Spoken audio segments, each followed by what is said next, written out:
Welcome everyone to this demonstration of how virtual facilitation and virtual training is now going to become the new norm compared to what we previously used to do, and that was physical or instructor-led training in a physical classroom. Now, many of us have had a problem with trying to transform the virtual learning experience to go online. But let me promise you this much, over 95%, in fact, not just 95%, everything that you used to do in a physical classroom, you can now do it in a virtual training session with students ranging from just 2 or 3 up to 1,000 students. So really, the benefits are many. In fact, there are way more features available in a virtual classroom that you couldn't achieve in a physical classroom. Now, what we're going to talk about today are some of the things that you used to do when you were doing an instructor-led program. And we compare that with what we will do in a virtual instructor-led program. So keep these two terms in mind, ILT versus VILT, okay? So let's get started with the first things. What did we do when we had ILT? Well, the first is we would have some activities, right? So we would get everyone in the classroom and we would do some sort of group activity with them, right? Either play a game, get someone to share a story, some sort of activity that would involve people physically doing something that engages the classroom. In addition to that, we would have things like charts or chart paper, and we would use sticky walls to put down post-it notes that bring out some key individual points that you want to focus on, and it brings it out in front of everyone in a nice visual, creative way. Another thing that we used to do in the instructor-led training programs that we used to conduct would be using a whiteboard. Using a whiteboard to draw, to train, to do various things. In addition to that, we would also break people into various groups, and so we would call this term convergence and divergence. So we would diverge everyone to go into different groups, collect some group wisdom, and then everyone would come back and then they would discuss this group wisdom. At the same time, you would have maybe someone on your team. Let's say you're the head facilitator, and then you had co-facilitators, and they would go ahead and they would observe. They would be focusing on these various groups that were there, and each group would be discussing some points. And finally, after everyone comes back and after you finish an activity, you would conduct what's called as a debrief. And a debrief would be basically where you get to know all the learnings that take place and how those people who were participants in the program, how could they apply what they learned. So all of the above things that I mentioned activities, charts, sticky walls, whiteboards, group discussions, breakouts, observing, having co-facilitators, and debriefing your teams or debriefing the participants. All of these are achievable in real time using virtual instructor-led training programs. So what I would like you guys to do is to watch this demonstration, right? Focus on the ways in which we are actually achieving a targeted goal, and how did we use virtual tools to achieve that goal. So students who are joining in this program have very, very little to no experience using a virtual tool like this. But let's see how, after taking about 5 to 10 minutes to learn, how have they moved forward from having no experience to now participating in a workshop, especially something like this where they can make decisions really fast. And that's the focus of today's demonstration. What I want to show you guys is how a group of 7 to 8 people can make a decision. I'll be the facilitator for the entire program, and the participants are going to basically join in, and as they join in, they're going to be participating in what we call a lightning decisions workshop.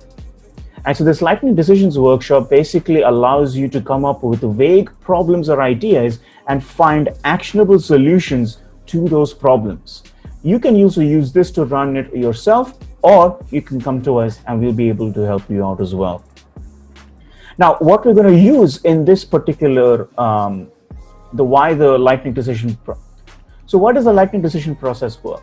Well, it's a storytelling process. You start with a vague idea, and using a story of that various process, you come up from step 1, 2, 3. It's a systematic process getting you from step 0 to step 10. Super simple, really, really helpful. So I look forward to seeing you guys apply this and really think about it. Virtual training is now become the norm, especially in our era and as of 2020. Are you enabling yourself? Are you learning everything there is to know about virtual training? Because really, if you don't, you're missing out on a massive, massive gold mine. So get started with learning virtual facilitation by watching this demonstration, after which I'll be sending a couple of more. I'll be talking a little bit more about how you can learn how to use this tool and many, many other tools that I'll be talking about. Okay? So I'll see you on the other side. Hey everyone, this is Rishabh Jani and I'm talking behind the scenes here. What you're watching on your screen right now is a demonstration of that virtual program that I conducted called Lightning Decisions. We are using an application called Miro to conduct this program. And we're starting off with a warm-up exercise. Now what you're seeing on your screen is a bit sped up version of the exercise, and so whenever these sped up versions take place, I will be talking behind the scenes to just run you through what's going on. But I will be stopping it at some, or slowing it down, so that at some points during the video so you can see what's actually going on live. Now what they're doing here is a basic warm-up exercise, getting used to the actual tool that is Miro, where they're just writing their name, their first job, and their experience, or what are the lessons that they learned in that job. And after that, they actually use the second exercise, which is voting dots, where they just got to vote on some images or some memes that they like. And this is integral because they'll be using these two tools, voting dots and sticky notes, in the rest of the exercise. Take these red dots. Everybody gets one vote. Vote on your favorite meme. Put it in the voting area. Drag that red dot and put it inside the voting area.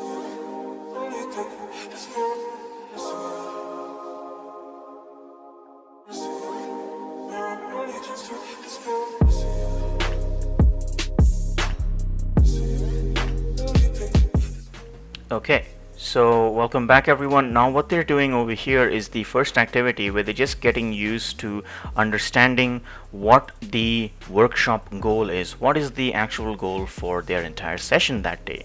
And they discuss among themselves and let me know, and I make that as the main theme for their program. It's important that they do this because this affects every single step in the upcoming steps of this program, and it'll affect how their end goal comes out. So it's important to take this step of defining the workshop goal.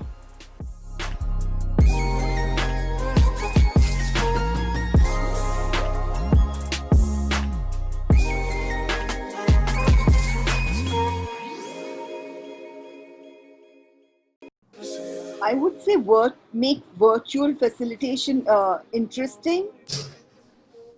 Yeah, make it as interesting as possible for the Okay. So we've successfully identified the objective or the goal of this workshop. Now we're going to get into the biggest activity of today's session. Let's see what that is. Great. So now we're going to go to the first activity, and I want you guys to think of this sailboat. So I want you guys to come to the sailboat right now. I'm going to bring everyone to my screen right now. So everyone can see this sailboat right now, right? This small ship. Well, just like a real ship in real life, you have a sail that pushes you forward. So what is moving you forward toward making virtual facilitation engaging? Use the green sticky notes that are on the board and write down. You can copy paste if you want multiple notes. Just write down as many points do you think is making virtual facilitation engaging. Great, so we have identified what the goal is, and that's basically to talk about what is moving them forward in terms of virtual facilitation, virtual engagement. But you can always, when you're preparing this activity yourself, you can always switch it up and just have them write some of the good things that happened to them, maybe in the week, during the day, during that month, and just it acts as a good reliever, as a stress buster. So that once they write down all of the good things that's happened, they can actually go down and focus on the objective when they're going to the next activity, which is talking about the anchor. So in this case, we're talking about the sail, something that's moving them forward, something that's a motivator, a positive thing. And so you can either focus on the activity, the goal of the workshop itself, or you can just keep it open and just have everyone write in whatever they want to. That's a positive, motivating thing for them. However, there are some things that are holding us back. So stick to the sailboat, right? Now that you're on the sailboat again, just like you did with the what's moving us forward, what's holding you back from making virtual facilitation engaging? We create another 5-minute timer, and now use the sticky notes down below to write down all the things that are holding you back. So the previous exercise was a pretty vague, open description of basically having a positive note. Now, whilst this was not necessary, it acted as a good stress buster for the people who were participating in that. Now, however, we come to the anchor, something that's holding us back. And in this case, you want to talk about the goal. You don't want to keep it vague and open like we suggested you do in the last exercise. You should keep this focused on the goal, because that way you're getting problem areas addressed right away. And you're focusing on that so that when they come to those problem areas, they act in a sequence leading to finding actionable solutions. So this is step one in the many steps that they're going to take in the future. So it's important that they get this step done right, and they can do that by you as a facilitator explaining to them that they need to focus on the target, and that's why the question is there on the bottom. So it's easily identifiable, and for them to write down what problems they have with regards to answering that certain question. Well, what we're going to do is we're going to prioritize our problems. So how do we prioritize our problems? Well, you can see that there are some voting dots on screen, right? So each and every single one of you gets 3 votes. Make sense? Each of you gets 3 votes. Now, here are some rules. You can vote for your own problem if you think that that holds value. You can vote for someone else's, and you can use multiple votes for one item if you feel that that holds more weight. So I want you guys to take the votes that are on screen right now, the voting dots that are on screen right now, and individually vote on what problems you see on screen holds the most value, or is something that is you need to find a solution to really, really fast. So look at this, and what is the biggest problem that you have? Vote for that. I'm going to set a timer for 3 minutes, and we will start now. So it's essential that in this exercise they learned how to use voting dots, and that's why we did the warm-up exercise where they voted on their favorite meme. So here they're using voting as a way to clear out some of the air, right? Some of the non-essential problems, and focus really on what the major problems are. Now, it's important that you have this done on an individual basis and not as a group discussion, because some of the higher influencers might influence others to vote on their problems. And so you want to keep this as an individual activity as opposed to having this as a group discussion.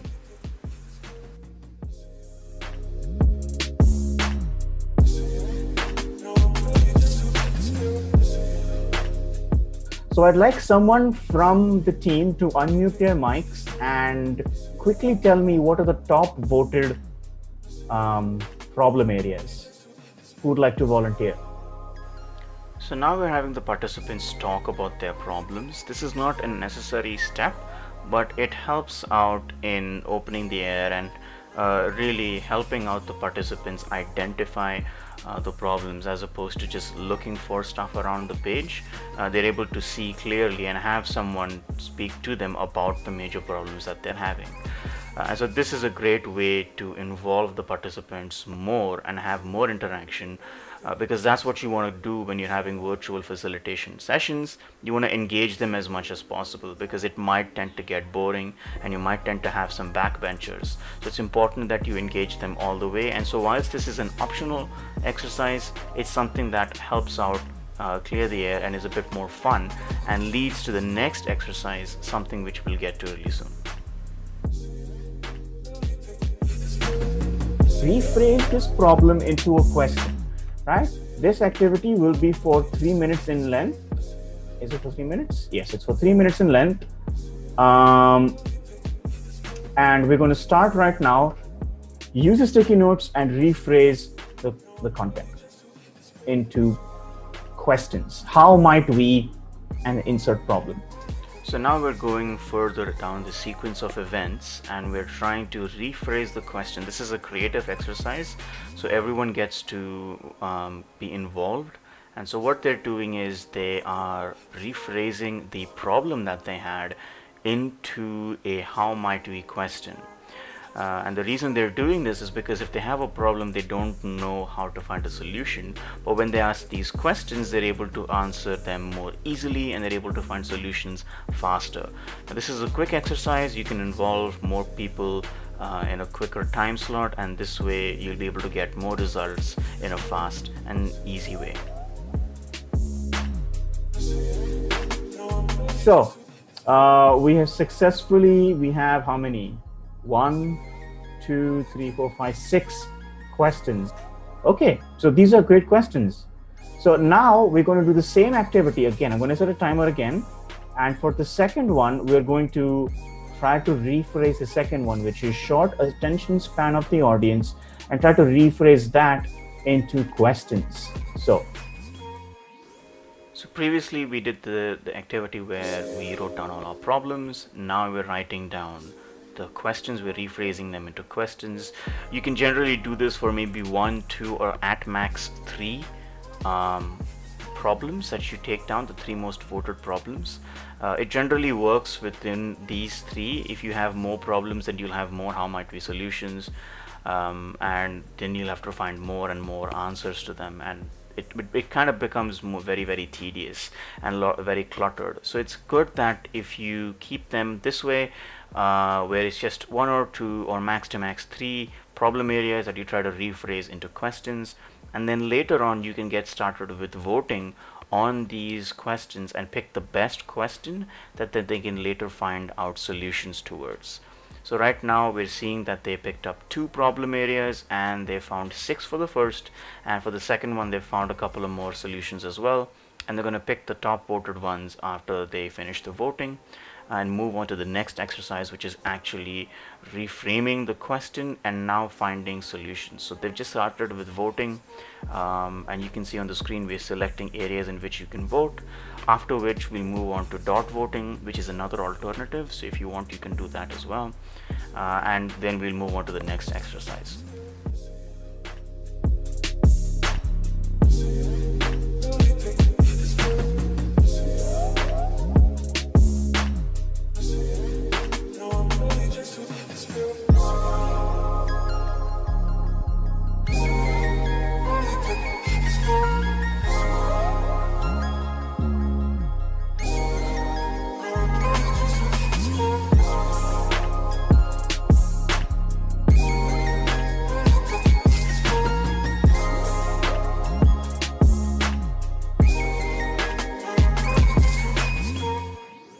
Four, 3, 2, 1.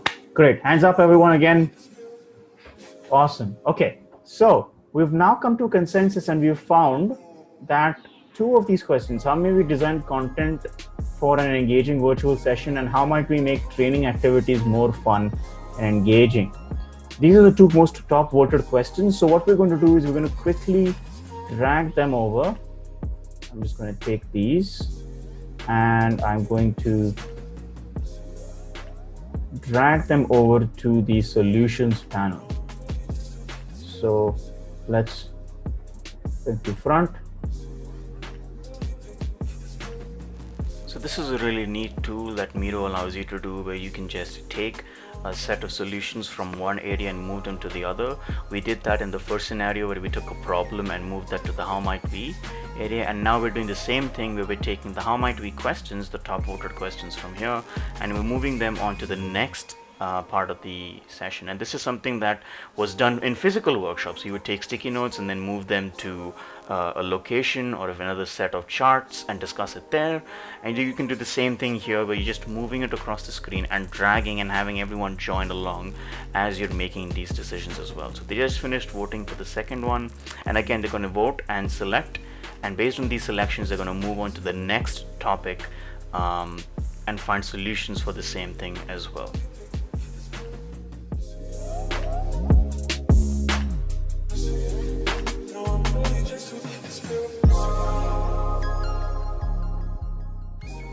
Okay, so everyone is here to the solutions panel.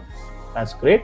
So now what we're going to do is I want you guys to get started with the first problem. The first problem is, how might we make training activities more fun and engaging for online sessions? So now in these green sticky notes, I want you guys to, over the course of 5 minutes, make mass solutions. Okay, over the course of 5 minutes, I'm going to start a timer right now for 5 minutes, and write down as many solutions in these green sticky notes as possible. So can you see the process that they're following? They first started off with identifying problems. They voted on the best problem. Then they used those problems as a stepping stone to now identify or rephrase them into questions, voted on the top questions, brought them here, and now they're following and creating as many solutions as possible. This is a great way for you to get down to and actually decide what kind of solutions you want to look for if you have a problem with a certain area. And so you can do this too when you're preparing your virtual facilitation sessions, and prepare them in this manner, following this process that we just identified. Now, similar to the previous exercises, they're also going to get to vote, but there is going to be a bit of a twist, and we'll reveal that very, very soon.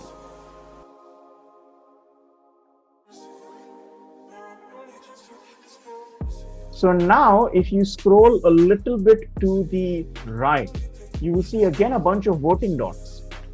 So use those voting dots and vote on the top solution.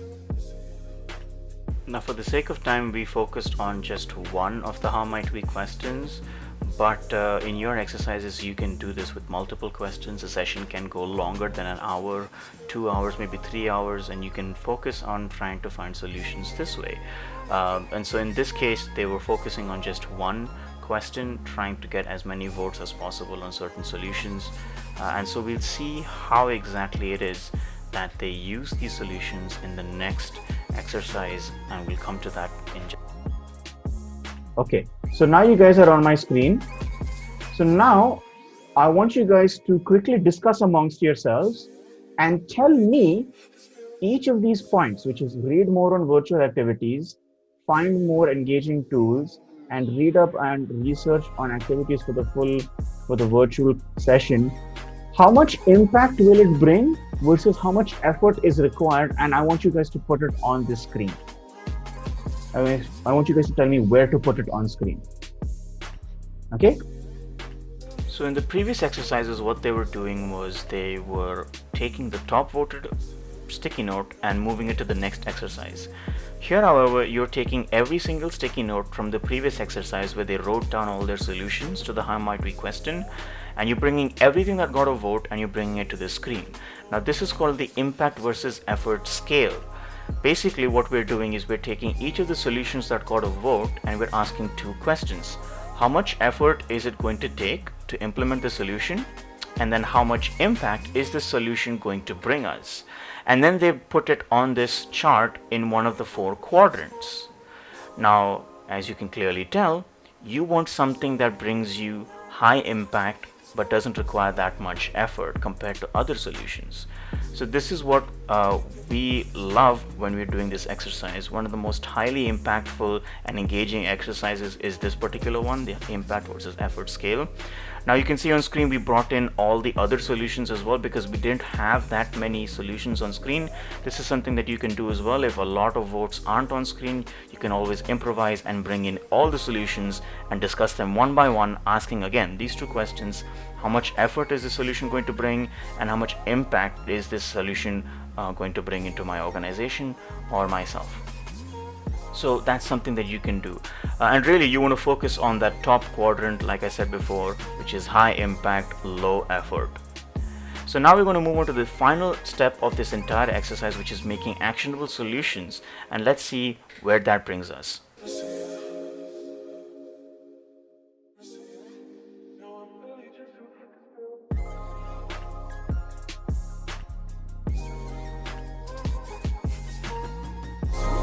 So the three that we have here, which is update yourselves regularly, icebreakers, and whiteboard for creating and sharing.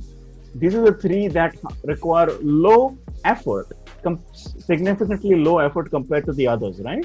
Right. But have high impact. So let's take these three. I'm going to copy these and I'm going to take them over to the final step, which is to make the solutions actionable. The final part of the activity. I want you guys to write down 3 steps. Discuss amongst yourselves and write down 3 action steps you can take in no less than 2 weeks to update yourself regularly.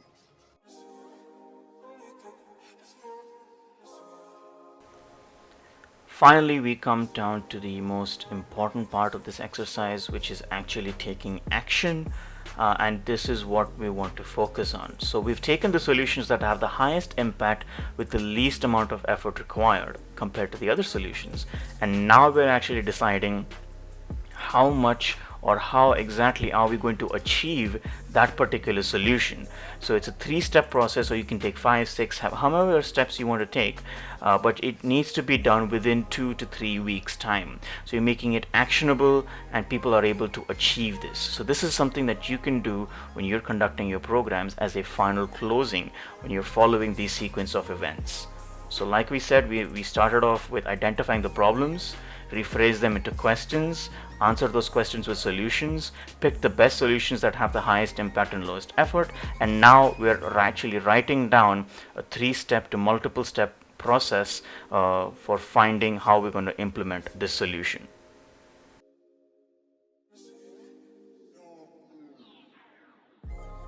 Now, this entire system that we followed, remember how we started? We started with what is causing us to hold back on our progress in making virtual sessions engaging. That was our main vague problem. Do you think that just by our working today, we were able to come up with a nice 6-step solution to find one answer to the problem? Yes. Right?